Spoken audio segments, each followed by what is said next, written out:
डोक्यात नाचली मातीचा रूप आहे 13वा दिवस बरोबर 14वा बघा आता कशी गेली सून पब मध्ये फिरायला कशी गेली सून पब मध्ये फिरायला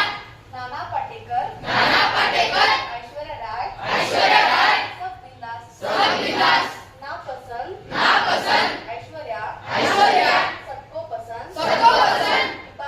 बिपाशा मलिका